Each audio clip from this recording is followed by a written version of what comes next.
Hi வாங்க. இன்றைக்கி பால் கொழுக்கட்டை செய்ய போகிறேன், பார்க்கலாம் வாங்க. 250 கிராம் பச்சை அரிசி எடுத்து ஊற வச்சு நல்லா இது மாதிரி காய வச்சுருக்கேன் பாருங்கள். இப்போ மிக்சியில் போட்டு மாவை அரைக்கணும் வாங்க. மாவு அரைச்சாச்சு. இப்போது மாவை அவிச்சு எடுக்கணும். ஒரு பக்கம் பால் காயட்டும்.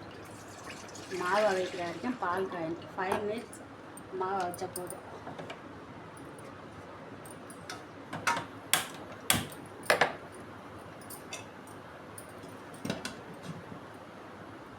இப்போ தேங்காய் பால் எடுப்போம். இது ரெடி ஆகிறதுக்குள்ளே தேங்காய் பால் எடுப்போம்.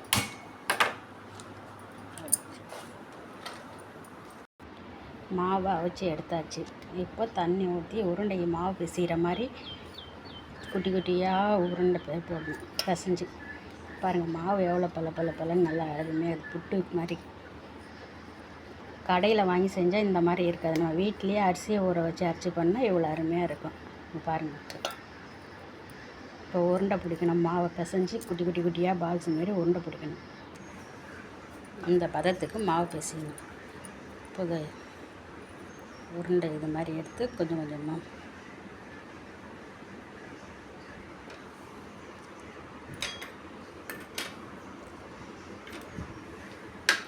லைட்டாக நெய் தொட்டுக்கோங்க கையில்.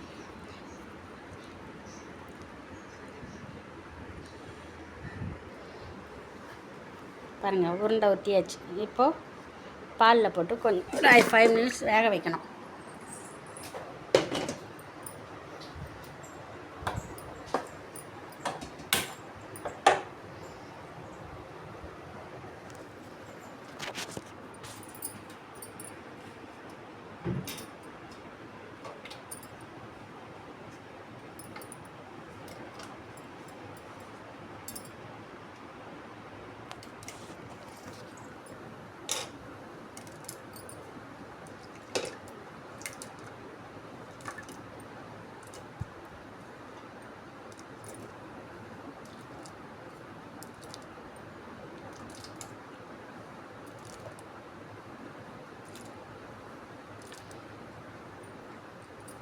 ஒரு 5 மினிட்ஸ் வேக வைக்கணும்.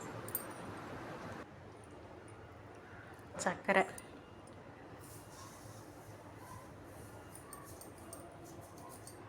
$250 கிராம் சர்க்கரை எடுத்துருக்கேன்.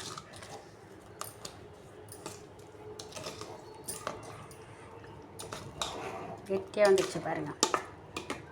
எந்த மாவும் கரைச்சி ஊற்றல கொள்ளலை. இப்படியே போட்டிங்கன்னா கெட்டியாக வந்துடும்.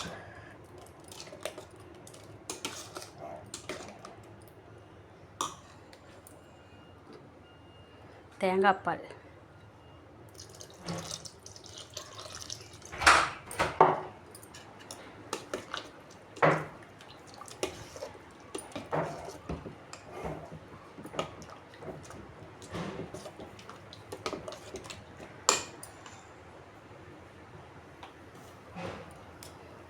ஏலக்காய் பொடி,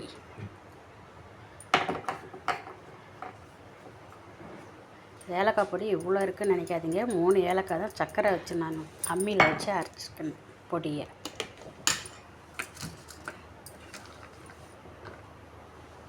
முந்திரி பருப்பு,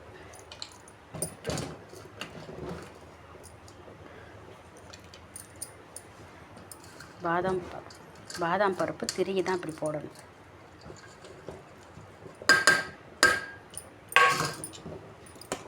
பால் கொழுக்கட்டை ரெடி.